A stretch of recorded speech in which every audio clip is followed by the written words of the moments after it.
Hey there, folks. Welcome to our cozy nook of tales and adventures.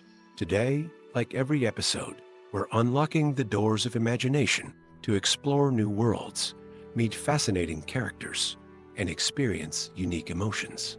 I promise to take you on an unforgettable journey through the power of words. So, get comfy, grab your favorite drink, snuggle into that perfect spot, and get ready to lose yourself in a new story. Leave the outside world behind for a while and dive with me into the depths of storytelling.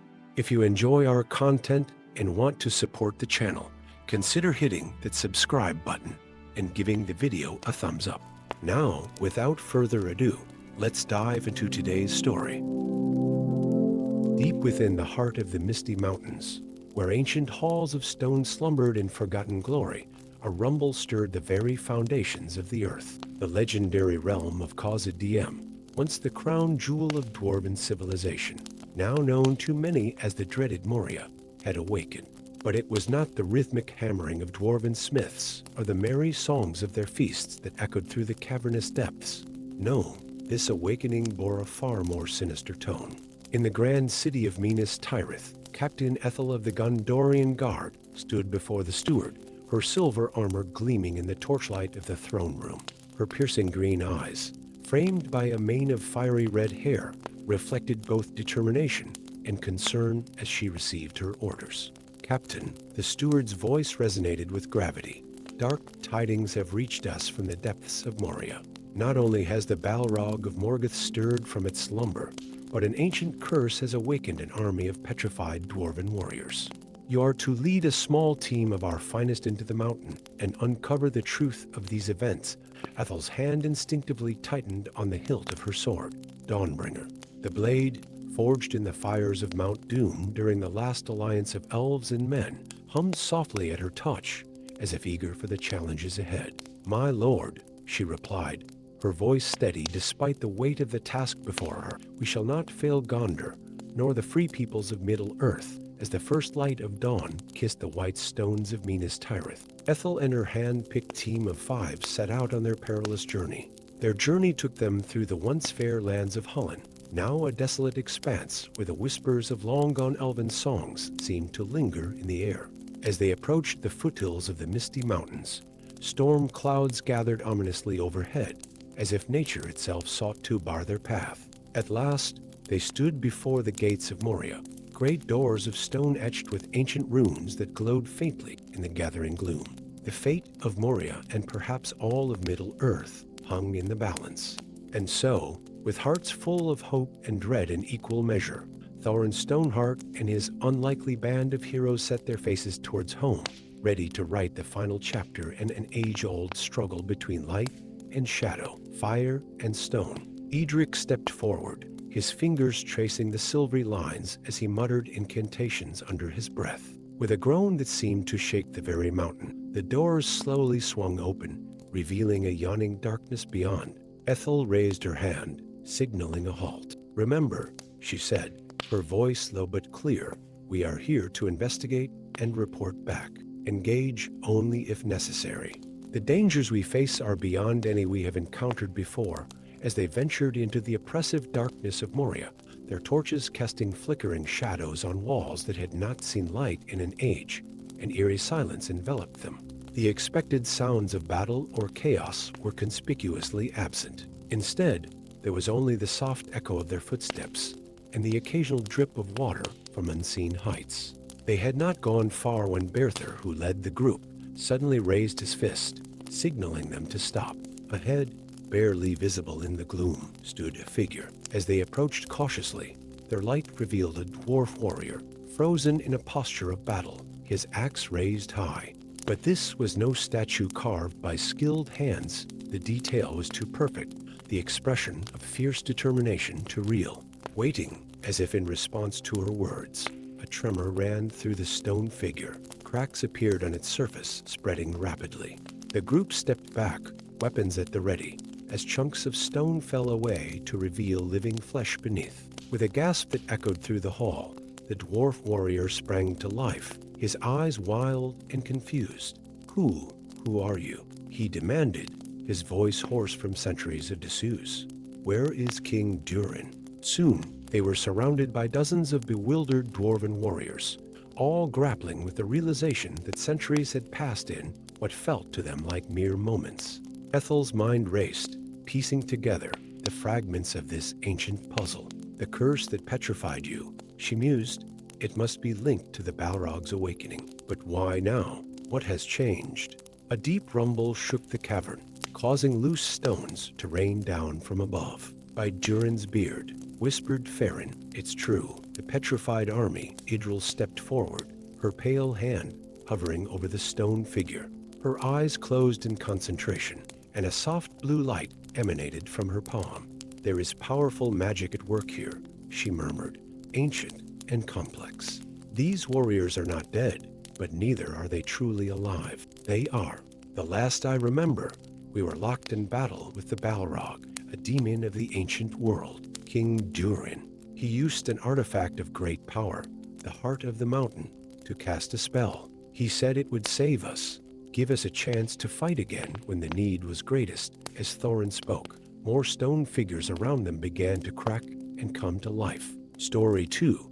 In the hallowed halls of Imladris, where the whispers of ancient elves still echoed through timeless corridors, Eldarin the Wise stood before the council of the High Elves. His weathered face, etched with the wisdom of countless centuries, bore a grave expression that sent ripples of unease through the assembled dignitaries.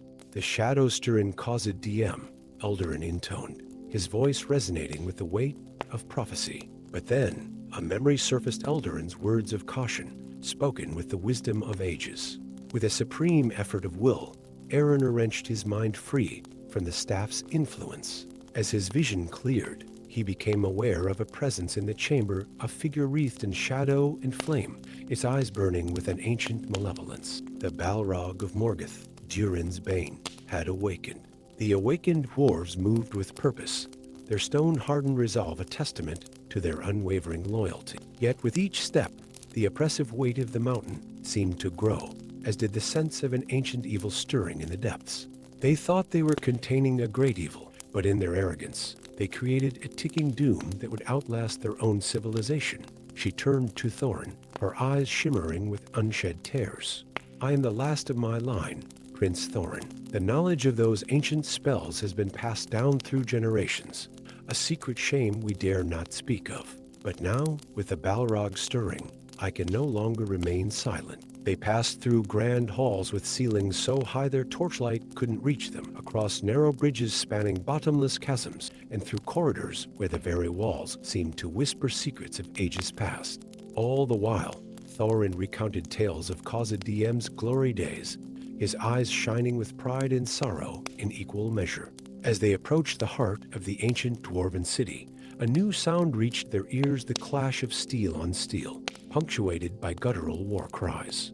Rounding a corner, they came upon a scene of chaos. A group of dwarven warriors, newly awakened from their stone slumber, battled fiercely against a horde of ORCs and goblins. Without hesitation, Ethel raised Dawnbringer high, its blade gleaming with an inner light. For Gondor, she cried, leading the charge into the fray. The battle was fierce, but short-lived. The combined might of Ethel's team, Thorin's warriors, and the awakened dwarves soon overwhelmed the dark creatures. As the last ORC fell, Ethel turned to Thorin, her brow furrowed. These foul beasts complicate matters. We must move swiftly to find the heart of the mountain before they overwhelm us with numbers. Thorin nodded grimly. Story 8. In the shadowy depths of Nightshade Alley, where the air hung thick with the scent of forbidden incense and whispered secrets, Lilith crouched atop a gargoyle-adorned roof. Her emerald eyes gleamed in the moonlight as she surveyed the sprawling cityscape of Shadow Haven below. The elven thief's lithe form was barely distinguishable from the darkness that cloaked her, a living shadow poised on the precipice of destiny. It holds immense power, she murmured, but it is conflicted. As if torn between two purposes, before anyone could respond, a deafening roar shook the very foundations of the mountain. The far wall of the chamber exploded inward in a shower of stone and flame, revealing a nightmarish figure wreathed in shadow and fire, the Balrog of Morgoth, Time seemed to stand still as the demon's gaze fell upon the assembled company. The Balrog may be our only hope of survival, as the king outlined his desperate plan to release the ancient demon in exchange for its aid against the ORC army. Thrain felt a growing sense of dread. He knew in his heart that such a bargain could only end in tragedy. Yet, as he looked around at the faces of his kin, worn by battle and clinging to this last thread of hope, he realized he could not stand idly by. The Balrog's charge faltered as it met not flesh and bone, but living stone. The dwarves, once again transformed into unyielding rock, stood as an impenetrable wall between the demon and its prey. Ethel seized the moment. Idril, channel your power through Dawnbringer. Everyone else, attack. What followed was a battle that would be sung of in the halls of men, elves, and dwarves for ages to come. Ethel's blade, empowered by Idril's magic, clove through the Balrog's fiery hide. Berthor's arrows found weak points in its armor of shadow. Farin and Narin's axes bit deep, their strikes coordinated with years of practiced synchronicity. Even young Edric played his part, using his knowledge to guide their attacks to the creature's most vulnerable areas. As the tide of battle turned in their favor, the stone dwarves began to crack and move once more. With a mighty war cry, Thorin broke free of his stone prison, the heart of the mountain blazing in his grasp. He leapt at the Balrog, driving the crystal deep into its chest. There was a moment of absolute silence, then an explosion of light and power that sent everyone sprawling. When the dust settled and their vision cleared, the Balrog was gone. I thought the Balrog was defeated, sealed away for eternity. Archmagisthorn's expression darkened. So did we all, child. But it seems the beast's slumber was not eternal. Now it seeks to tear asunder the very foundations of our reality. You, Azura, gifted with sight beyond sight, must journey to the Shadow Mountains and uncover the truth of this threat. As the weight of her task settled upon her shoulders, Azura nodded solemnly. In its place stood Thorin, the now dormant heart of the mountain in his hand, surrounded by his awakened brethren. As the realization of their victory sank in, a cheer went up that seemed to make the very mountain rejoice. Khazad Diem, after millennia of darkness, had been reclaimed. In the days that followed, as dwarves from all over Middle-earth flocked to their ancestral home, Ethel stood with her team atop the steps of Durin's house. She watched as life returned to the ancient halls, the sounds of hammers and songs once again echoing through the mountain. Thorin approached, the weight of leadership settling on his shoulders like a familiar cloak. "We owe you a debt that can never be repaid," he said solemnly. "Know that you and all of Gondor will always be welcome in the halls of Khazad Diem." Ethel smiled, clasping the dwarf's arm in friendship. She looked at her companion's Galahad, his armor shining with renewed purpose, and Fizlowick, his eyes alight with a thrill of discovery. In that moment, she realized that she was no longer just a thief, but part of something far greater. "It was an honor to fight alongside you, Thorin Stoneheart. May your reign bring a new age of prosperity to your people." As she and her team prepared for the journey home, Ethel cast one last look at the magnificent entrance to Moria. The tale of their adventure would be told and retold, growing in the telling, as all great stories do. But she knew that the true magic lay not in the battles won or the monsters defeated, but in the bonds forged and the hope rekindled in the heart of the mountain.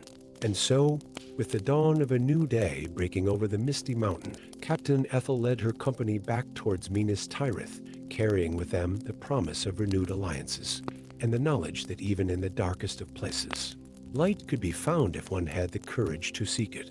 The Staff of Twilight, forged in the First Age by the combined might of elves, dwarves, and men, has the power to subdue even the mightiest of Morgoth's servants. We must retrieve it from the depths of Moria and use it to contain the Balrog. As the council deliberated, a figure emerged from the shadows at the edge of the chamber. Erenor, Eldarin's apprentice, stepped forward, his youthful face a stark contrast to the ancient beings surrounding him. The three companions stood in stunned silence, scarcely believing they had survived. As the dust settled, they looked at one another with newfound respect and understanding. They had faced the ancient evil together and emerged victorious, forging bonds stronger than any they had known before. In the days that followed, word of their deeds spread throughout Middle-earth. "Master," he said, his voice filled with a mixture of eagerness and apprehension, "allow me to undertake this quest. I have studied the lore of the Staff of Twilight and the secrets of Khazad-dûm. I am ready for this task." Eldarin regarded his pupil with a mixture of pride and concern. "Very well, Ereiner. But remember, the path you tread is fraught with peril. Are you prepared for such a burden, little one?" Azura nodded, her resolve unwavering. "I must be. The fate of our world hangs in the balance." The stone giant regarded her for a long moment before nodding. "Very well." As Ereiner ventured deeper into the abandoned halls of the dwarven kingdom, the echoes of his footsteps were swallowed by the oppressive silence. The air grew thick with the dust of ages and the lingering malevolence of darker things that now called these halls home. Days blended into an indistinguishable blur as Ereiner navigated the labyrinthine passages of Moria. Dwalin's axes clashed against scales of pure darkness, while Nori's daggers sought weak points in the creature's ethereal form. Ori used his sling to hurl enchanted stones that exploded in bursts of purifying light. Lyriel's arrows, imbued with ancient elven magic, left trails of starlight as they pierced the shadows. And at the heart of it all was Thorin, wielding his grandfather's warhammer with all the skill and fury of his line. In the distance, a roar of flame and shadow sent a wave of terror through even the bravest hearts present. Thorin's face set in grim determination. "The Balrog stirs.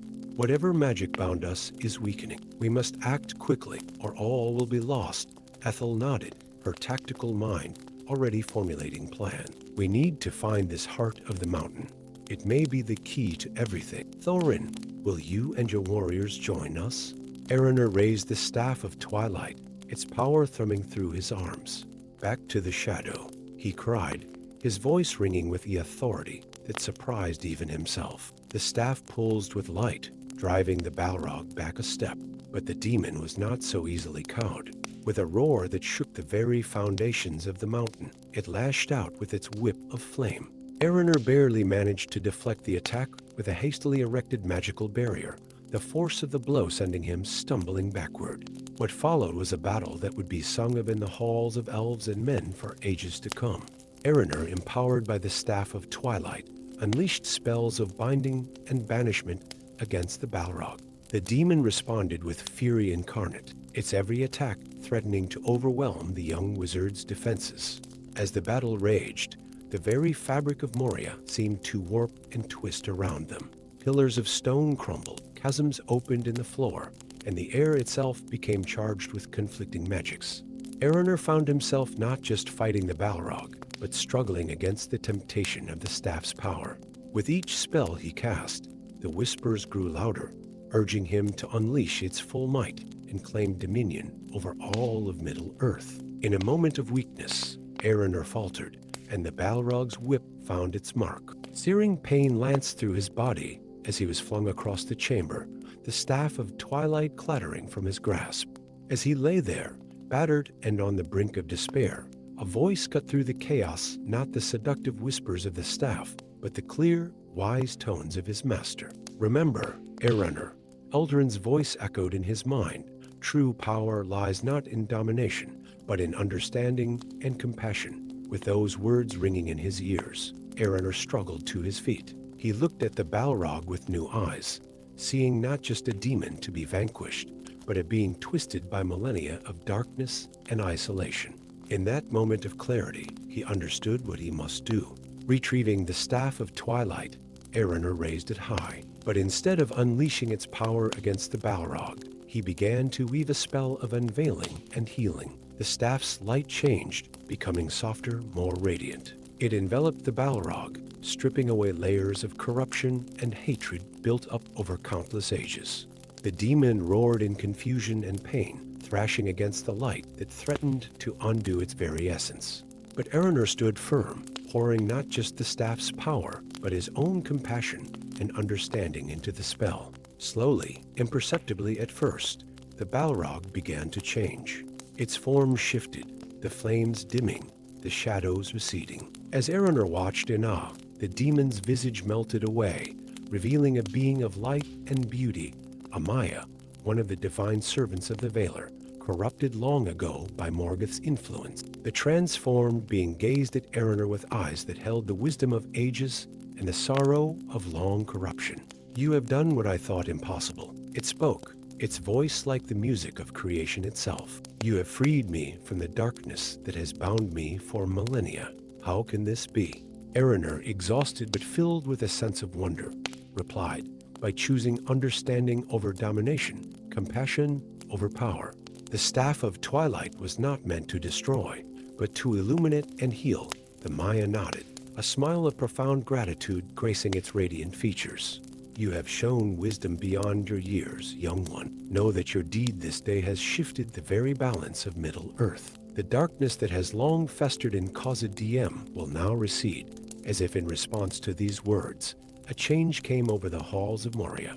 The oppressive gloom lifted, replaced by a soft, welcoming light. The air grew fresh and sweet, and the echoes of dwarven hammers and songs seemed to resonate once more through the ancient corridors. Erenor, with the Staff of Twilight in hand and the redeemed Maya at his side, began the long journey back to the surface. As they emerged from the gates of Khazad-dûm, they were greeted by a sight that took Erenor's breath away. Eldurin the Wise, accompanied by a host of elves, dwarves, and men, all gathered in anticipation of the outcome of his quest. Eldurin stepped forward, his eyes shining with pride and amazement. "Erenor, my faithful apprentice, you have succeeded beyond our wildest hopes. Not only have you contained the threat of the Balrog, but you have redeemed a fallen Maya and cleansed Khazad-dûm of its long darkness." As word of Erenor's deed spread throughout Middle-earth, it became a tale of legend, a testament to the power of compassion and understanding in the face of ancient evil. The dwarves returned to Khazad-dûm, reclaiming their ancestral home with joyous celebration. The redeemed Maya, taking the name Lunil, became a guardian of the restored kingdom, its presence a constant reminder of the light that can be found even in the deepest darkness. And Erenor, forever changed by his experience, took up the mantle of a wandering wizard, traveling the lands of Middle-earth with the Staff of Twilight. He used its power not to dominate or control, but to heal and enlighten, becoming a beacon of hope in an ever-darkening world. Thus ended the tale of the Balrog's redemption, a story that would be told and retold for generations to come, a reminder that even in the face of ancient evil and overwhelming darkness, the power of compassion and understanding can work miracles beyond imagining. Story 3. In the ethereal realm of Lothlorien, where golden Malorn leaves whispered ancient secrets to the wind, Princess Elendil stood before the tribunal of elven elders. Her luminous silver hair, adorned with intricate braids befitting her royal status, cascaded down her back like a waterfall of starlight. Yet even this celestial beauty could not mask the anguish in her eyes as she faced the accusations leveled against her.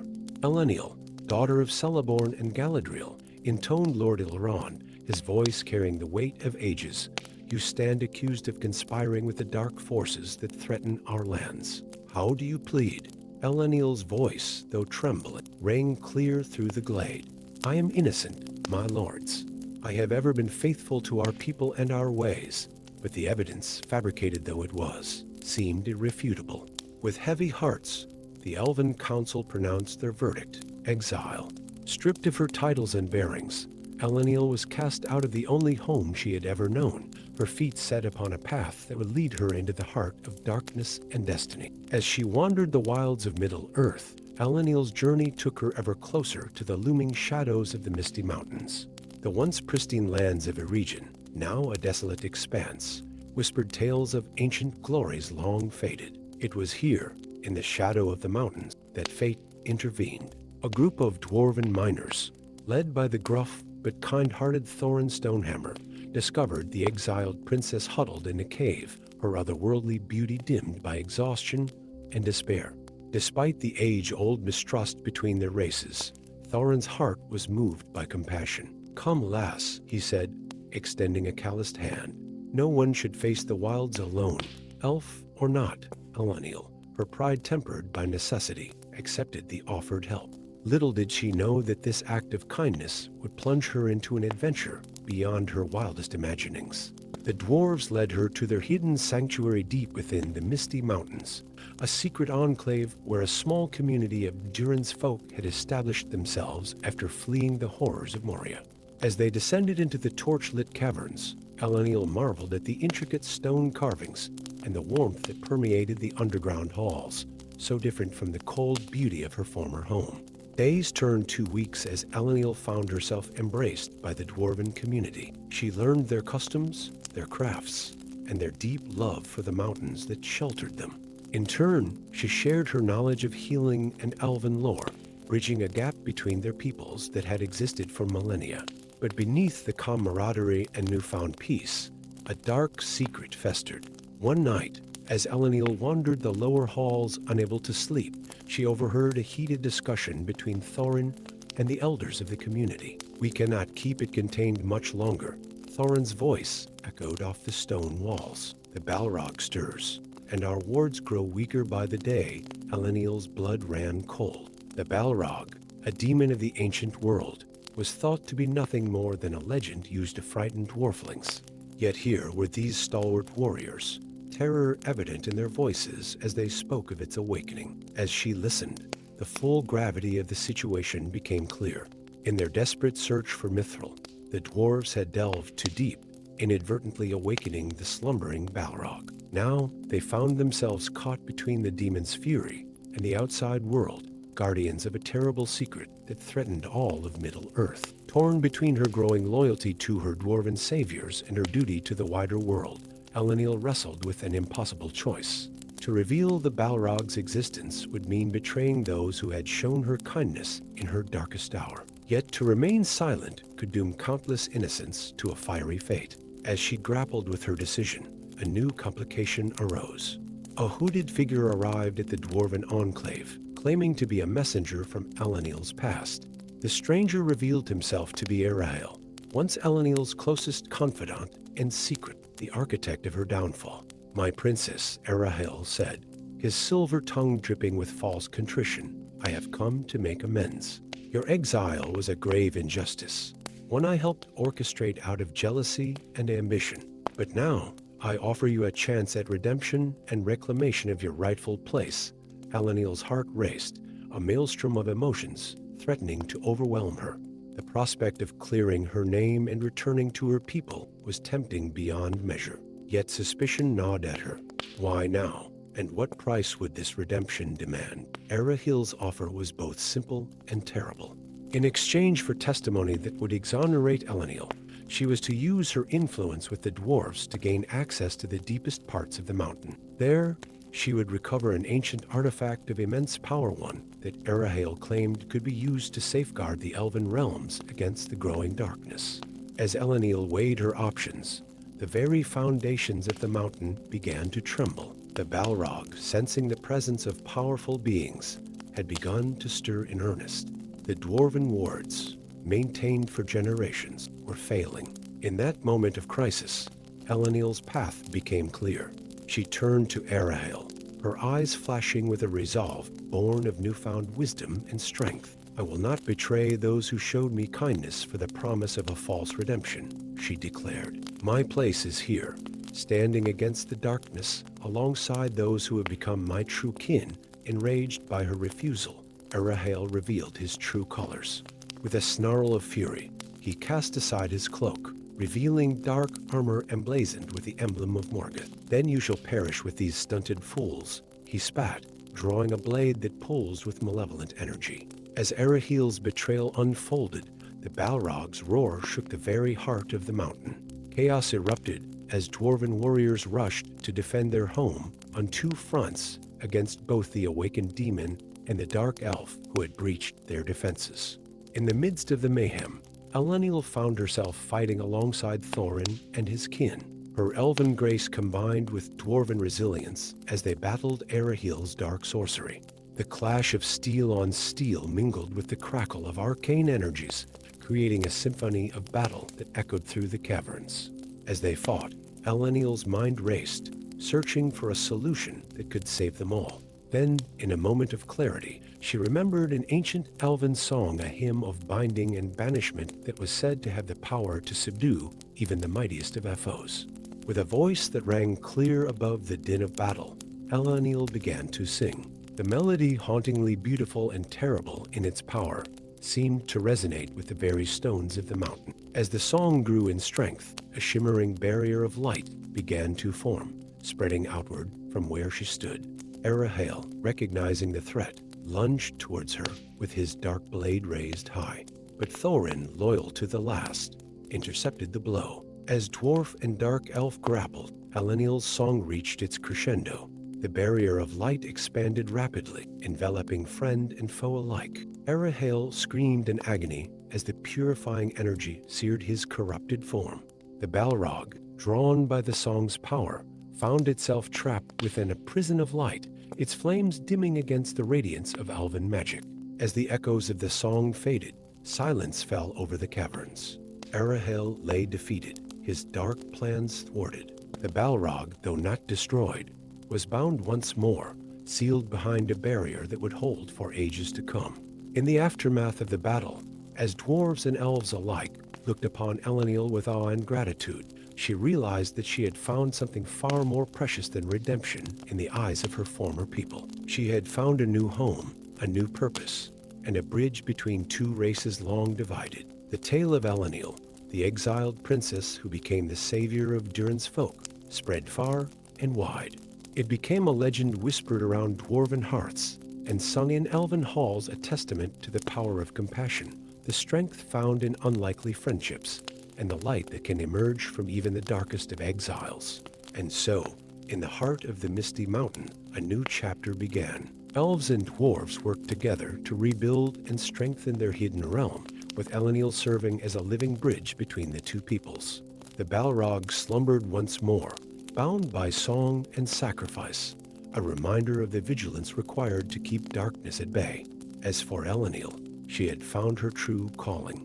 No longer a princess of the Galadrim, she became something far greater, a guardian of two peoples, a keeper of ancient secrets, and a beacon of hope in a world where the shadows ever threatened to encroach.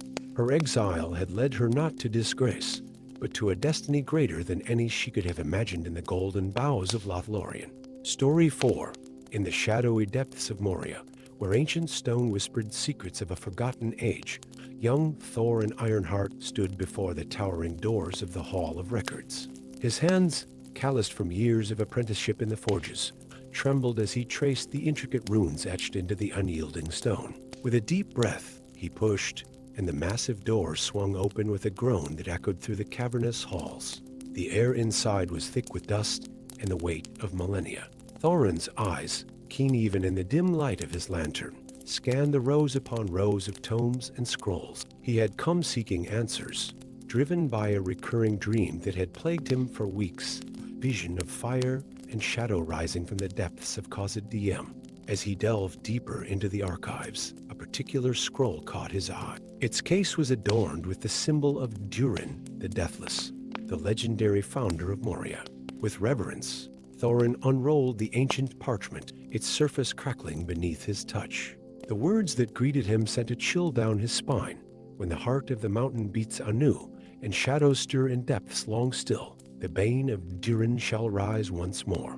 Unless three unlikely souls fulfill a quest to bind the ancient evil and reforge the bonds of old, Thorin's mind raced. The Bane of Durin, could it be the Balrog, the demon of shadow and flame that had driven the dwarves from Moria ages ago? And what of the three unlikely souls?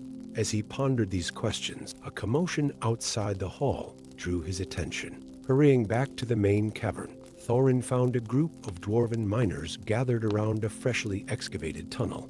Their faces were pale with fear, and the air thrummed with an ominous energy. "We've broken through to a new chamber," one of the miners gasped, his voice quavering. "But there's something down there. Something ancient and terrible." Thorin's heart pounded in his chest. The prophecy was unfolding before his very eyes. He knew then that he must act, and act quickly, to prevent catastrophe from befalling his people once more. With determination burning in his eyes, Thorin set out from the halls of Moria, venturing into the world above. His quest led him first to the verdant forests of LOTR, where he sought the wisdom of the elves. It was there, beneath the golden boughs of the Malorn trees, that he encountered Elindra Starweaver, an elven mage whose mastery of ancient magics was unparalleled. Her silver hair shimmered in the dappled sunlight, and her eyes held the wisdom of countless centuries. "I have foreseen your coming," Thorin Ironheart Elindra said, her voice like the whisper of leaves in a gentle breeze. "The shadows grow long, and the fate of Middle-earth hangs in the balance. I will join your quest, for the magic of the elves may be needed to bind the ancient evil that stirs." Together, dwarf and elf journeyed onward, an unlikely pair bound by a common purpose. Their path took them through treacherous mountain passes and across rolling plains, until at last they reached the bustling city of Dale, nestled in the shadow of the lonely mountain. It was in the crowded marketplace of Dale that they encountered the third member of their fated trio, Branimir Swiftshadow, a human thief with a heart of gold and fingers quicker than the eye could follow. Branimir, caught in the act of pilfering Thorin's coin purse, found himself face to face with a determined dwarf and the ethereal elf. "Perhaps," Elindra mused, a knowing smile playing on her lips, "fate has brought us together for a reason, Master Thief.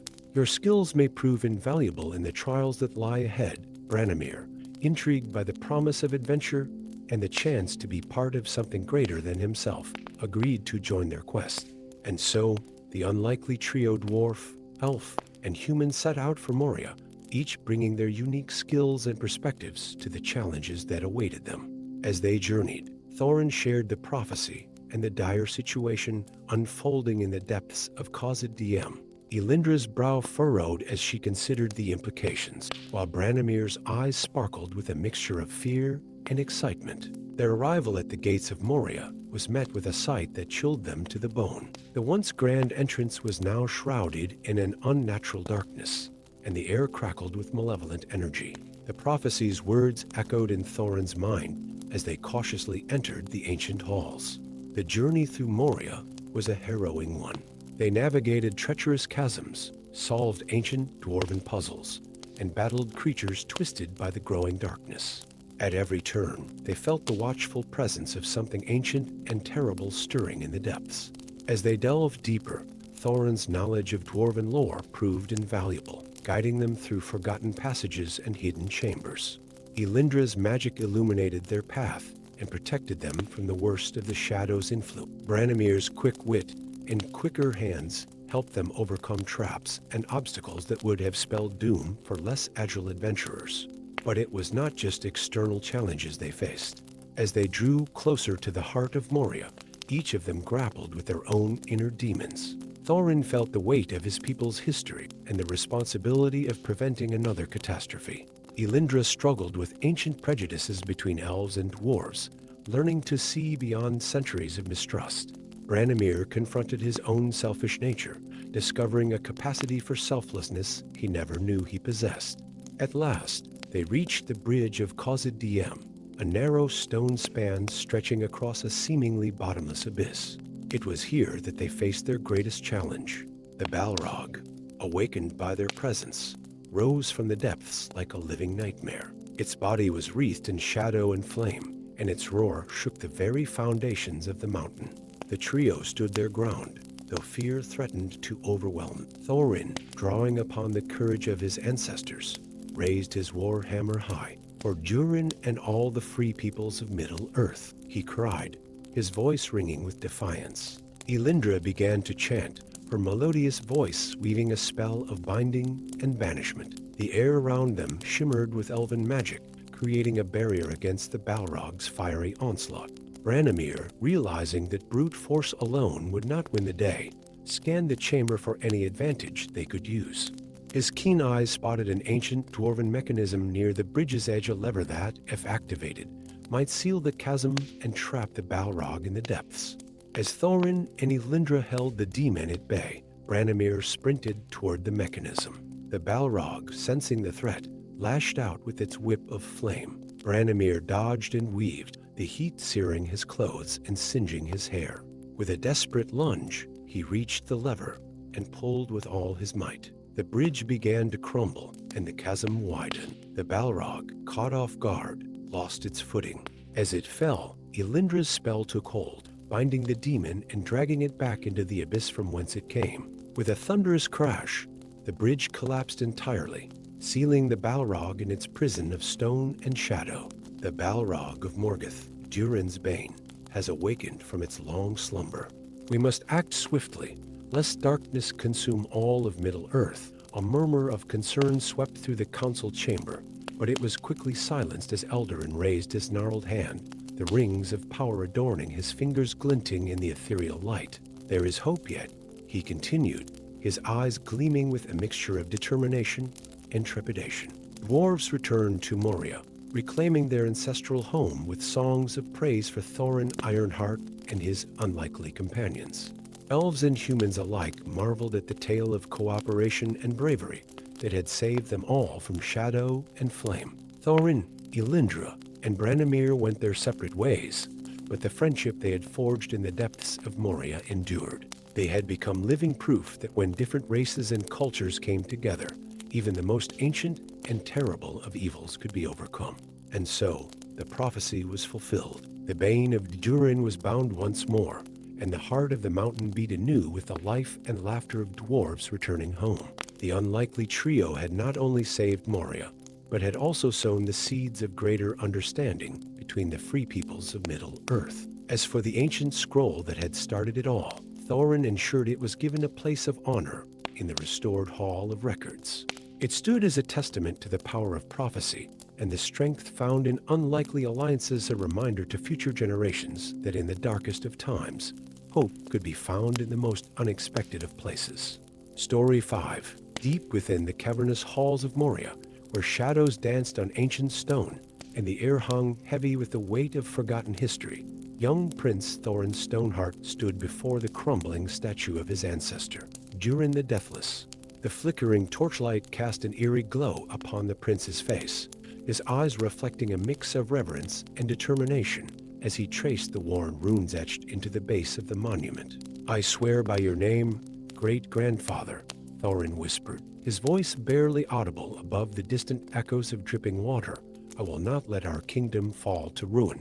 As if in response to his oath, a deep tremor shook the cavern, causing loose pebbles to skitter across the floor. Thorin steadied himself against the statue, his heart pounding as the vibrations intensified. The chamber of Mizarbel lies ahead. If anywhere holds the answers we seek, it will be there. They pressed on, their ranks swelled by the rescued dwarves. The chamber of Mizarbel, when they reached it, was a sight to behold even in its diminished state. Great pillars of stone reached towards a ceiling lost in shadow, while intricate runes and carvings adorned every surface. For centuries, it had slumbered in the deepest recesses of Moria, but now it seemed the beast was rousing from its age-long sleep. Without hesitation, Thorin sprinted towards the grand halls, Balin close at his heels. As they ran, the tremors grew stronger, and the air became thick with the acrid smell of brimstone. Dwarven miners and craftsmen fled in terror, their faces etched with panic as they scrambled towards the upper levels. In the heart of the mountain, King Thrain too stood before the assembled dwarven council, his face grim as he delivered the dire news. "My brothers," he intoned, his voice carrying the weight of generations, "the time has come for us to face our greatest fear. The Balrog awakens, and with it, the potential doom of our people." Thorin pushed his way to the front, his young face set with determination. "Father," he declared, "let me lead a party to seek out the sword of Durin. It is said to be the only weapon capable of defeating the Balrog." A murmur rippled through the assembly. The sword of Durin was a legend, a relic lost to time and myth. Many doubted its existence, but in this dark hour, even the faintest glimmer of hope seemed worth grasping. King Thrain regarded his son with a mixture of pride and sorrow. "The journey will be perilous, my son. The sword, if it exists, lies hidden in the farthest reaches of the misty mountains. You may never return." Thorin stood tall, his resolve unwavering. "If I do not try, father, none of us may survive the coming storm." With heavy heart, the king nodded his assent. As preparations were made for Thorin's quest, the young prince gathered a small company of trusted companions. Dwalin, the fierce warrior, Ori, the scholarly scribe, and Nuri, the cunning rogue. As dawn broke over the misty peaks, Thorin and his companions set out from the eastern gates of Moria. The air was crisp with the promise of adventure, tinged with the underlying dread of what lay behind them. They had barely begun their descent into the valley when a voice called out from the shadows of a gnarled oak. "Wait, Prince of Erebor." The voice was melodious yet filled with urgency. From the mists emerged a figure of otherworldly grace, an elven maiden with hair like spun silver and eyes that held the wisdom of ages. She approached the group, her movements fluid as a mountain stream. "I am Lyriel Starweaver," she announced, her gaze fixed on Thorin. "And I bear knowledge that may aid your quest," Dwalin growled, his hand moving to his axe. "We need no help from elves, especially not in dwarven matters." But Thorin raised a hand, silencing his companion. There was something in the elf's eyes, a haunted look that spoke of burdens beyond her years. "Speak, Lady Starweaver. What knowledge do you bring?" Lyriel's voice dropped to a whisper, forcing the dwarves to lean in close. "The Balrog you seek to vanquish is no mere beast of shadow and flame. It is bound to the very heart of the mountain by ancient magics. Magics that I fear my own kin had a hand in weaving." The revelation sent a shock through the group. Ori furiously scribbled in his journal, while Nori's eyes narrowed with suspicion. Thorin, however, remained focused on the elf maiden. "Tell me more," he urged. "How does this change our quest?" Lyriel's eyes darted nervously as if fearing unseen watchers. "The sword of Durin alone may not be enough. To truly defeat the Balrog, you must unravel the binding spells. I can help you with this task." Thorin studied the elf, weighing her words against generations of mistrust between their races. Finally, he nodded. "Very well, Lady Starweaver. You may join us, but know this: if you betray us, the wrath of the dwarves will be the least of your concerns." And so, the unlikely company set forth for dwarves and an elf, bound by a common purpose and the weight of their people's futures. Their path took them through treacherous mountain passes, where icy winds howled like the ghosts of fallen warriors. Its surface shimmered with an inner light, patterns of starlight and shadow intertwining in an ever-shifting dance. As Aranor's hand closed around the staff, a surge of power unlike anything he had ever experienced coursed through his body. Visions of dominion and glory flashed before his eyes, tempting him with the promise of unimaginable might. For a moment, he teetered on the brink of succumbing to the staff's seductive whispers. It was as if the very spirit of the mountain flowed through him, filling him with the strength and wisdom of his ancestors. "It is done," Lyriel said softly, coming to stand beside him. "The sword is yours, Prince Thorin, and with it, the power to face Durin's Bane." Thorin turned to his companions, his eyes blazing with newfound purpose. "We have won a great victory here," he declared, "but our true test still lies ahead. Your knowledge of these halls could mean the difference between success and failure." The dwarven captain clasped Ethel's arm in a warrior's grip. "I will fight alongside you, for Durin, for Khazad-dûm, and for all the free peoples of Middle-earth." As they delved deeper into the dark heart of Moria, Ethel couldn't shake the feeling that they were walking a knife's edge between salvation and doom. "I must right the wrongs of my forebears, even if it costs me my life." Thorin was moved by her confession. He reached out, hesitantly at first, and placed a hand on her shoulder. "We carry the weight of our ancestors, both their glories and their mistakes," he said softly. "But it is our choices that define us. You have chosen to stand with us, Lady Lyriel. That counts for more than any ancient wrong." As their journey progressed, the company faced numerous perils. They battled frost giants in the high passes, narrowly escaped a pack of wargs in a moonlit forest, and navigated the treacherous paths of the dead, where spectral hands clawed at their ankles and whispered promises of eternal rest. Through it all, the unlikely allies grew closer. Dwalin begrudgingly admitted that Lyriel's archery skills had saved them more than once. Ori peppered her with questions about elven lore, filling page after page with her responses. Even Nori, ever the skeptic, found himself warming to the elf's quiet determination. It was Nori's keen eyes that finally spotted their goal, a hidden entrance high on a mist-shrouded peak. As they approached, Ancient runes flickered to life, glowing with an inner fire that seemed to pulse in time with their heartbeats. The Forge of Durin, Thorin breathed in awe. We've found it, but their elation was short-lived. As they stepped into the cavernous chamber, a horrifying sight greeted them. The sword of Durin, gleaming with an otherworldly light, was suspended in a column of swirling, dark energy. And guarding it, its eyes burning with malevolent intelligence, was a dragon of living shadow. A worm of the void, Lyriel gasped, her face pale with terror. A creature born of the same dark forces that gave rise to the Balrog. It must have been drawn here by the sword's power. The battle that ensued was nothing short of legendary. He encountered creatures of shadow and flame, remnants of the evil that had driven the dwarves from their home. Each battle left him more weary, the whispers of power from the rings he carried growing ever louder in his mind. It was on the 7th day of his journey when Erenor finally reached the chamber of Mizarbel, the heart of Khazad-dûm. There, atop a pedestal of obsidian, rested the Staff of Twilight. He fought not just for the sword, but for the future of his people, for the redemption of Lyriel's kin, and for a world free from the terror of Durin's Bane. As the battle reached its crescendo, Thorin found himself beside Lyriel, both of them battered and bleeding, but unbowed. The binding spells. He shouted over the dragon's roar. Can you unravel them? Lyriel nodded, her face set with grim determination. Cover me. As Thorin and his companions engaged the worm, Lyriel began to chant in a language so ancient it made the very air vibrate. The column of dark energy surrounding the sword began to flicker and waver. With a final, desperate lunge, Thorin drove his warhammer into the worm's skull, just as Lyriel's spell reached its climax. The creature let out a horrifying shriek as it dissolved into wisps of shadow, and the dark energy imprisoning the sword shattered like glass. In the sudden silence that followed, Thorin approached the pedestal where the sword of Durin now rested. As his hand closed around the hilt, he felt a surge of power unlike anything he had ever experienced. Then, with a bellow that shook their very souls, it charged.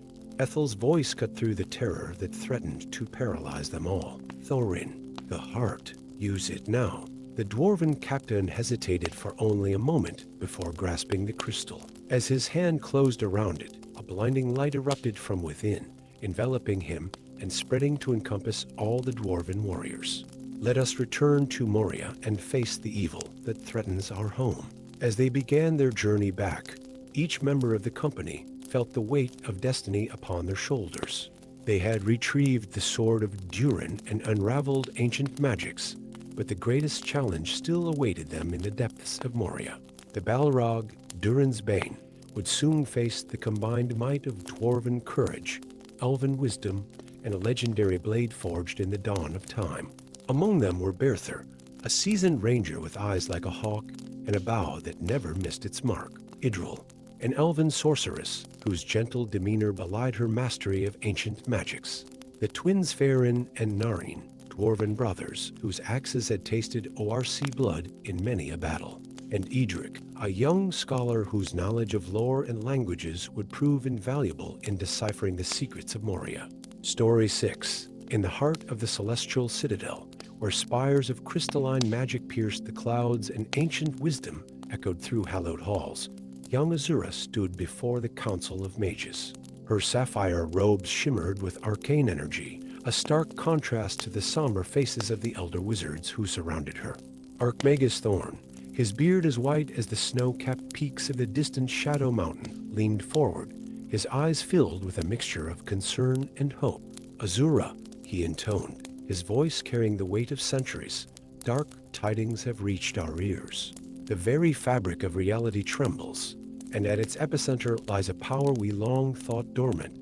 A hushed whisper rippled through the assembled mages. Azura felt a chill run down her spine as Thorn continued. The Balrog of Khazad-dûm stirs once more, its fiery tendrils reaching out to manipulate the magical energies that bind our world together. Azura's mind raced. The Balrog was a creature of legend, a being of shadow and flame that had nearly brought ruin to the world in ages past. But how? She asked, her voice steady despite the fear that threatened to overwhelm her. What burdens you, Lady Starweaver? He asked softly. What drove you to aid us in our quest? Lyriel was silent for a long moment, her fingers tracing patterns in the frost-covered ground. Redemption, she finally whispered. My ancestors. They were among those who wove the spells that bound the Balrog to Moria. I will not fail you, Archmagus. I will find a way to stop the Balrog and protect our world with the blessings of the Council. Azura set out from the celestial citadel at dawn. The air was crisp with the promise of adventure, tinged with the underlying dread of the task that lay ahead. As she descended from the floating city, the lush valleys of the evergreen realm spread out before her, a tapestry of emerald and gold. For days, Azura traveled through enchanted forests where trees whispered ancient secrets, and across plains where unicorns roamed freely under star-filled skies. But as she neared the Shadow Mountains, the landscape began to change. Vibrant colors faded to muted grays, and an oppressive silence fell over the land. At the foot of the mountains, Azura encountered her first true challenge. A great chasm split the earth, far too wide to jump and too deep to fathom. As she pondered her next move, a voice like grinding stone spoke from behind her. Few dare to tread this close to the Shadow Realm. Young mage, Azura whirled around to find herself face to face with a massive stone giant, its craggy features etched with the wisdom of eons. I am Petros, guardian of the outer reaches. The giant rumbled. What brings you to this forsaken place? Azura straightened her back, meeting the giant's gaze without flinching. I seek to stop the Balrog that threatens to unravel our world. I must find the 5 fragments of the Scepter of Containment. Petros's eyes widened, glowing with an inner light. Oh, the scepter, a powerful artifact indeed, but one that exacts a heavy price from its wielder. The Staff of Twilight is a tool of immense power, and power can corrupt even the purest of hearts. Go now, and may the light of the Veiler guide your steps. As Aranor set out from the ethereal beauty of Rivendell, the weight of his quest pressed heavily upon his shoulders.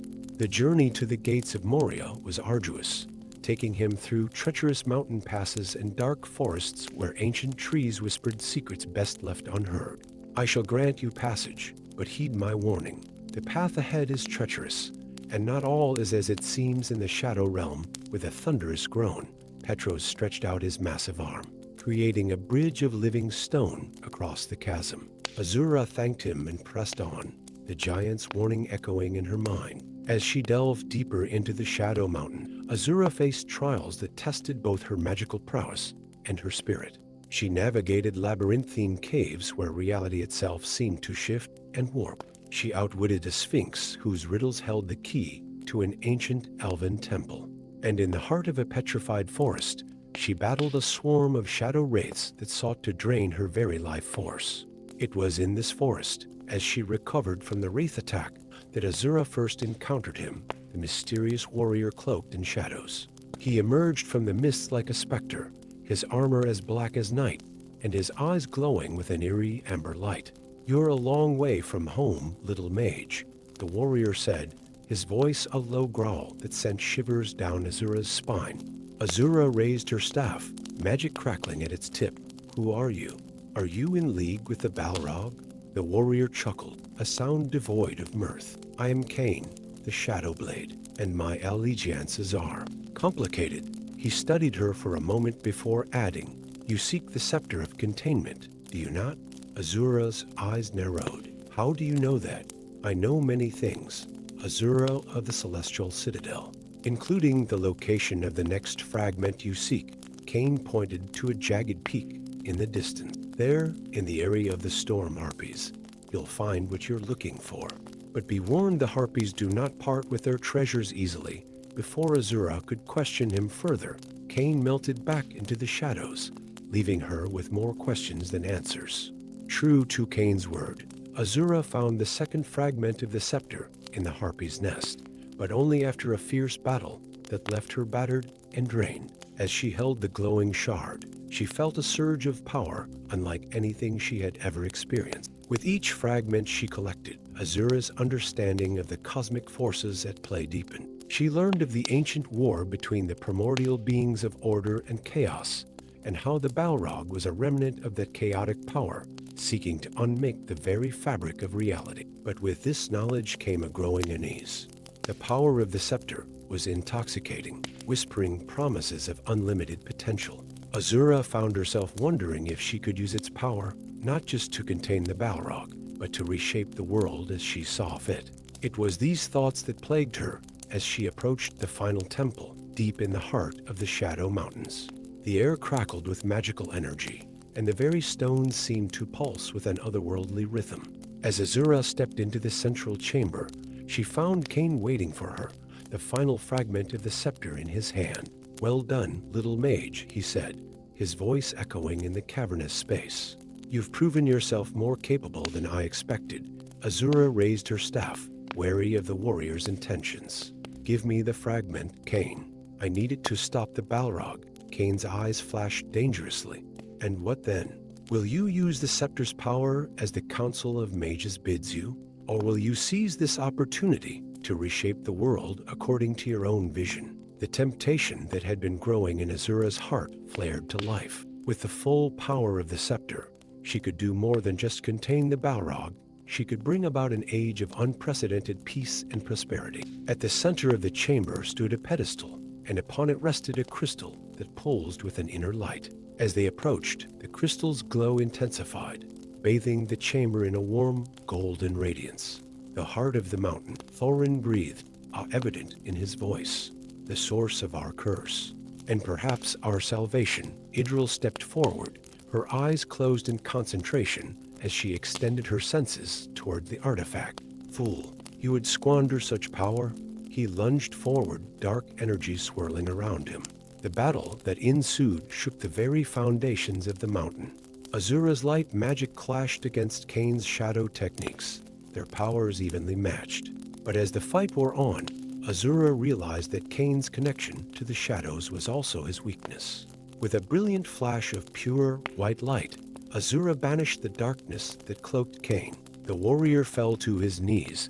His true form revealed that of a man consumed by the very power he sought to control. "It's not too late, Kane," Azura said softly, extending her hand. "Help me stop the Balrog and find redemption." For a moment, conflict raged in Kane's eyes. Then, slowly, he reached out and placed the final fragment in Azura's palm. As the scepter of containment reformed in a blaze of golden light, Azura felt the full weight of her responsibility settle upon her. With Kane by her side, she turned to face the looming threat of the Balrog, ready to battle not just for the fate of the world, but for the very nature of reality itself. The ground trembled beneath their feet, and in the distance, a roar of primordial fury echoed through the mountain. The final confrontation was at hand, and Azura knew that the choices she made in the coming battle would reshape the world for generations to come. With a deep breath, she raised the scepter high, its power illuminating the shadowy cavern. "Come," she said to Kane, her voice steady and determined. "We have a world to save," and together, the young mage and the redeemed warrior strode forth to face the Balrog, their destinies intertwined in the grand tapestry of an epic tale that would be sung for ages to come. Story 7.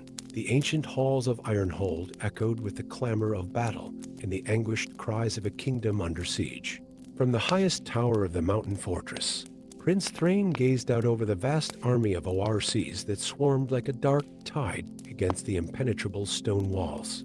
The air was thick with the acrid smell of smoke and the metallic tang of blood, a grim testament to the relentless assault that had lasted for 7 grueling days and nights. Thrain's eyes narrowed as he spotted a figure atop a black warhorse, its armor gleaming with an otherworldly malevolence. The ORC sorcerer Grimshaw the Defiler raised his gnarled staff, and a bolt of sickly green energy crackled through the air, slamming into the mountainside with a thunderous roar. The very foundations of Ironhold trembled, and Thrain knew that even the legendary dwarven craftsmanship could not withstand such an assault indefinitely. With a heavy heart, the young prince made his way to the throne room, where King Durin, his father, sat in grim council with the kingdom's most trusted advisors. The air was thick with tension as Thrain entered, all eyes turning to him in hope of good news. "Speak, my son." King Durin's voice was weary but unwavering. "What news from the battlements?" Thrain swallowed hard, steeling himself for the words he must speak. The outer defenses are failing, father. Grimshaw's magic grows stronger with each passing hour. I fear Ironhold may fall before the next dawn. A hush fell over the assembled council, broken only by the distant rumble of warfare. King Dian's eyes, once as bright as the gems they mined, now dulled with the weight of impending doom. He rose slowly from his throne, his golden armor glinting in the torchlight. Then we are left with but one choice, the king declared, his voice resonating with grim resolve. We must awaken that which has slumbered for an age. We must call upon the Balrog. Gasps and murmurs of shock rippled through the council chamber. Thrain felt his blood run cold. The Balrog, a creature of shadow and flame, had been imprisoned deep within the mountain centuries ago by their ancestors.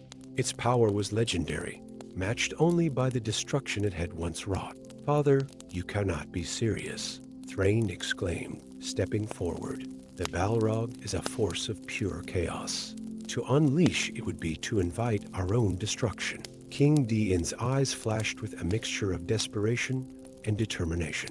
And what would you have us do, my son? Watch as our kingdom falls and our people are slaughtered. No, we must fight fire with fire. For days, Lilith fled through the twisting alleys of Shadow Haven, always one step ahead of her pursuers.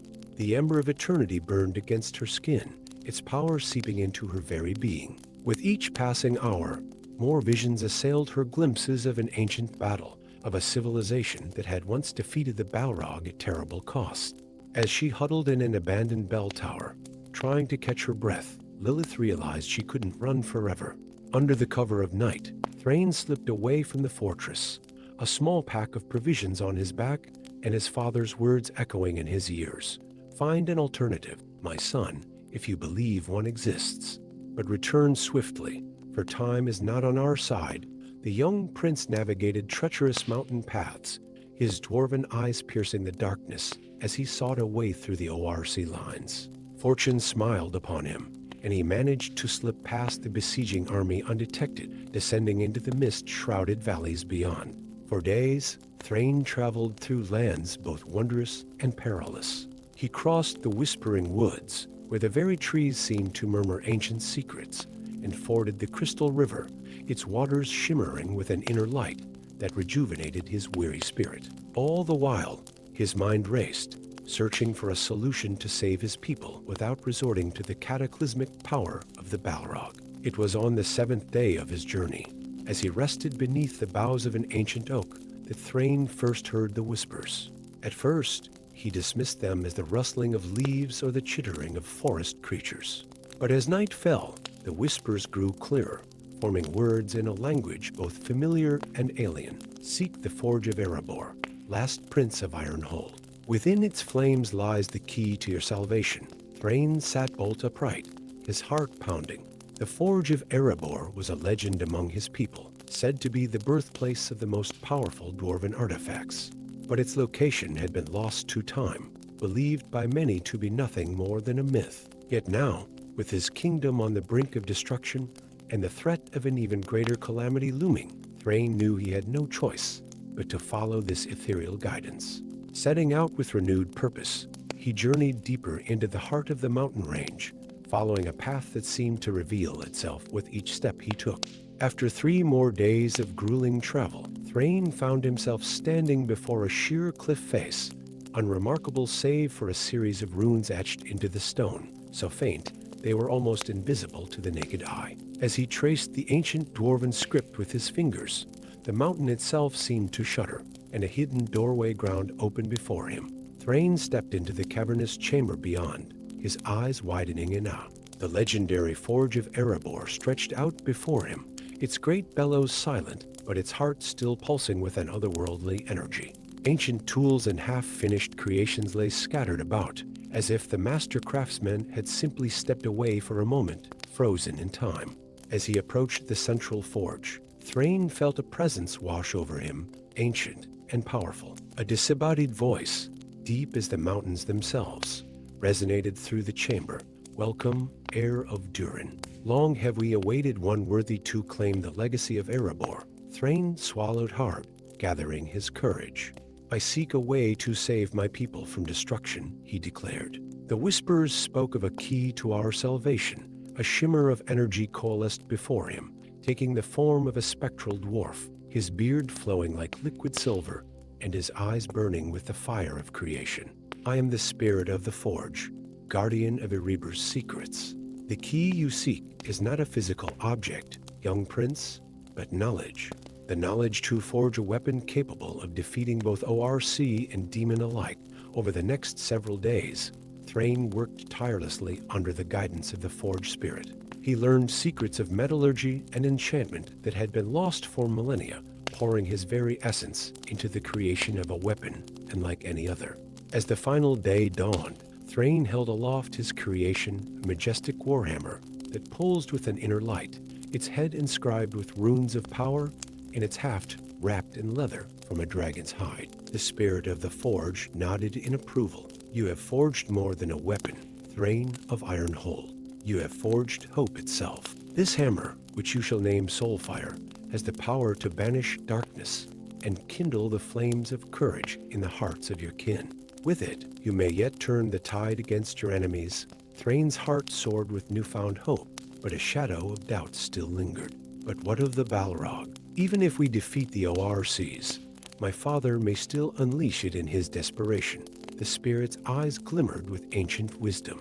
Soulfire was forged not just to destroy, but to contain. If wielded with true courage and sacrifice, it can bind the Balrog once more, sealing it away for another age. Armed with this knowledge and his newfound weapon, Thrain raced back towards Ironhold, his heart pounding with each step.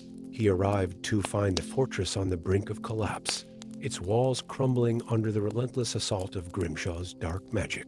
As he fought his way through the ORC lines, Soulfire blazing with righteous fury, Thrain saw his father standing atop the battlements, preparing to utter the words that would unleash the Balrog. With a mighty leap, Thrain landed beside the king, his eyes burning with determination. "Father, wait," he cried, holding aloft Soulfire. "I have found another way." What followed was a battle that would be sung of for generations to come. Thrain, empowered by Soulfire and the wisdom of Erebor, led a charge that shattered the ORC lines. The hammer's light spread through the ranks of the dwarven defenders, kindling a fire of hope and courage that could not be extinguished. In the final confrontation, Thrain faced Grimshaw, the Defiler, in single combat. The ORC sorcerer's dark magic clashed against the pure light of Soulfire, the very mountains trembling with the force of their battle. But in the end, it was Thrain who stood victorious, Grimshaw's broken staff at his feet, and the ORC army fleeing in disarray. As the dust settled and the cheers of victory echoed through Ironhold, Thrain approached his father, King D, and looked upon his son with newfound respect and pride. "You have saved us all, my son," the king declared, his voice thick with emotion. "And you have proven yourself a true heir to the throne of Ironhold." Thrain nodded solemnly, knowing that his greatest test was yet to come. For even as they celebrated their victory, deep within the mountain, the Balrog stirred in its ancient prison, awakened by the echoes of battle. The young prince gripped Soulfire tightly, ready to face whatever challenges lay ahead, knowing that the true measure of a king was not in the battles he won, but in the wisdom with which he led his people. And so, as a new dawn broke over Ironhold, Prince Thrain stood ready to forge a future for his kingdom, a future built not on desperate bargains with ancient evils, but on courage, wisdom, and the unquenchable spirit of his people. The very air seemed to thicken, and a primal fear gripped the young dwarf prince. "Your Highness," a panicked voice cut through the rumbling. Balin, Thorin's trusted advisor, burst into the chamber, his white beard disheveled and his eyes wide with terror. "It's awakening, the ancient evil. Durin's Bane stirs in the depths." Thorin's blood ran cold. The Balrog, a creature of shadow and flame, had long been the stuff of dwarven nightmares. Far below, a procession of hooded figures wound their way through the narrow streets, their measured steps echoing off ancient cobblestone. At their center, borne aloft on a cushion of shimmering magic, floated an object that made Lilith's heart race, the Ember of Eternity, a crystalline orb that pulsed with an inner fire as old as time itself. Lilith's fingers tightened around the hilt of her enchanted dagger, Whisperwine. The job was simple: infiltrate the Temple of Veiled Truths, steal the ember, and deliver it to her mysterious client. Yet, as she watched the cultists pass below, a shiver of unease rippled down her spine. Something about this heist felt different. With a grace born of years of practice, Lilith descended from her perch, flowing from shadow to shadow like liquid night. She trailed the procession to the temple, a looming structure of obsidian spires and stained glass windows that depicted scenes of cosmic upheaval. As the cultists filed into the temple, Lilith slipped through a hidden entrance, navigating a labyrinth of secret passages with uncanny precision. The weight of ancient magic pressed down upon her, growing heavier with each step she took toward the inner sanctum. Finally, she emerged onto a balcony overlooking a vast circular chamber. Below, the cultists gathered around a raised dais where the Ember of Eternity now rested. As Lilith prepared to make her move, the lead cultist raised his arms, his voice resonating with otherworldly power. "Brothers and sisters," he intoned, "tonight we complete the ritual that will unleash the Balrog from its age-long slumber." Lilith froze, her blood turning to ice. The Balrog, a being of shadow and flame, a destroyer of worlds. This was no simple theft. The fate of the entire realm hung in the balance. In that moment of hesitation, Lilith's foot slipped on a loose stone. The tiny sound echoed through the chamber like a thunderclap. Dozens of eyes turned upward, and chaos erupted. With no time for subtlety, Lilith leaped from her hiding place, summoning the magic within Whisperwine. The dagger elongated into a shimmering rope of starlight, which she used to swing down to the dais. Her fingers closed around the Ember of Eternity, just as a bolt of dark energy sizzled past her ear. The orb pulsed in her grasp, and suddenly Lilith's mind was filled with visions of fire and devastation. She saw cities reduced to ash, forests consumed by endless flame, and at the center of it all, a monstrous figure wreathed in shadow and burning with infernal light. As quickly as they had come, the visions faded. Lilith found herself surrounded by cultists, their twisted staves aimed at her heart. The lead cultist stepped forward, his eyes burning with fanatical fervor. "Foolish child," he snarled, "do you have any idea what forces you're meddling with? The Balrog's awakening cannot be stopped. Surrender the ember, and perhaps we'll grant you a quick death." Lilith's mind raced. She had come here as a thief, but now found herself thrust into the role of reluctant hero. With a defiant grin, she clutched the ember closer. "Sorry, boys," she quipped, "but I think this little bauble, and I need some time alone to get acquainted." Before the cultists could react, Lilith hurled a smoke bomb at her feet. In the ensuing confusion, she danced through their ranks, Whisperwine flashing in deadly arcs. She burst through the temple doors and out into the night, the angry shouts of the cultists fading behind her. But as she looked into Cain's eyes, she saw a reflection of the same temptation, twisted and corrupted by years of exposure to the Shadow Realm's influence. In that moment, Azura understood the true nature of the trial she faced. "No," she said, her voice firm with newfound resolve. "The scepter's power is not meant for any one person to wield. It must be used for its intended purpose, and then sealed away once more." Cain's face contorted with rage. She needed allies, people with the knowledge and power to help her undo what she had unwittingly set in motion.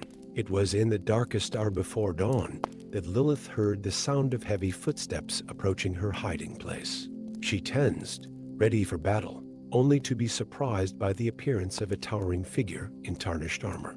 The stranger's face was hidden behind a helm adorned with wings, but there was no mistaking the aura of faded glory that surrounded him.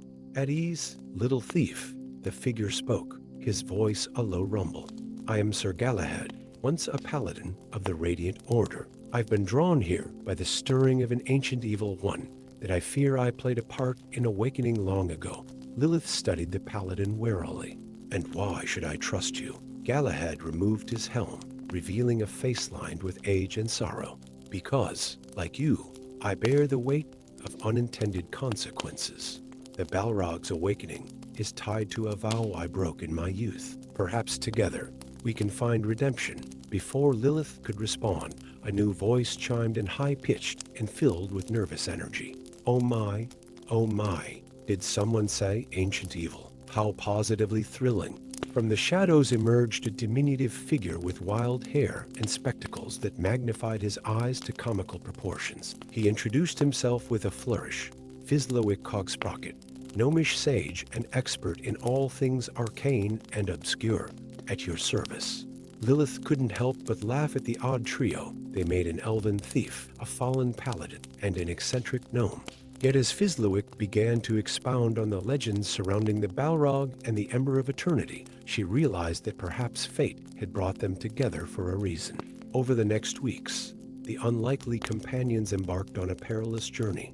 They traversed the Whispering Woods, where the trees themselves tried to lead them astray. They braved the caverns of echoing sorrows, facing shades of their own regrets given form. And finally, they scaled the treacherous peaks of the Frostfire Mountains, where the veil between worlds grew thin. Along the way, Lilith learned to harness the power of the Ember, though its flames threatened to consume her with each use. Galahad rediscovered his faith, his tarnished armor gleaming anew with inner light.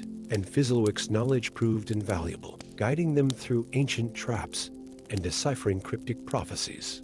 But the cult was never far behind, and as they neared their destination, the ruins of a civilization that had once defeated the Balrog, Lilith felt the weight of destiny pressing down upon her. The visions grew more intense, showing her not just the past, but possible futures where the Balrog's fire consumed all, and others where hope still flickered like a fragile flame.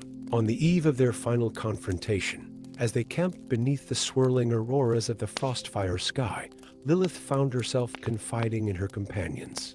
I never asked for any of this, she admitted, her voice barely above a whisper. I was just a thief, in it for the thrill and the coin. Now, the fate of the world rests in our hands. How can we possibly hope to succeed? Galahad placed a comforting hand on her shoulder. Faith, my friend, not just in the divine, but in ourselves and in each other. It is not the grandeur of our deeds that defines us, but the courage to face our fears and strive for something greater than ourselves. Fizlowick nodded enthusiastically. Indeed, and let us not forget the power of knowledge and ingenuity. The ancients defeated the Balrog once before, and with their wisdom to guide us, so shall we. As dawn broke, painting the snow-capped peaks in hues of gold and crimson, the companions stood before the entrance to the ancient ruins. The air thrummed with power, and in the distance, they could hear the chants of the approaching cultists. Lilith took a deep breath, feeling the Ember of Eternity pulse in rhythm with her own heartbeat. The Balrog. We were fighting. Ethel stepped forward, her hands raised in a gesture of peace. Be at ease, noble warrior. I am Captain Ethel of Gondor, and we come seeking answers. Much time has passed since your battle, and much has changed. The dwarf's eyes narrowed, suspicion warring with confusion. I am Thorin Stoneheart, captain of King Durin's personal guard. If what you say is true, then our situation is dire indeed. Well then, she said, a mischievous grin spreading across her face. Shall we go save the world? With nods of determination, the unlikely heroes stepped into the ruins, ready to face whatever challenges awaited them. As they descended into the heart of the ancient city, Lilith felt a curious mix of fear and exhilaration. The path ahead was fraught with danger, but for the first time in her life, she felt truly alive. The final battle would be fought not just with steel and magic, but with the strength of bonds forged in adversity. And as the shadows deepened and the air grew thick with the scent of brimstone, Lilith knew that whatever the outcome, she would face it not alone, but with friends by her side. The Balrog awaited, a primordial force of destruction. But arrayed against it stood an elven thief with a heart of fire, a paladin rediscovering his faith, and a gnome whose greatest weapon was his mind. Together, they would write the next chapter in an age-old struggle between light and shadow, their deeds to be sung of in legends for generations to come.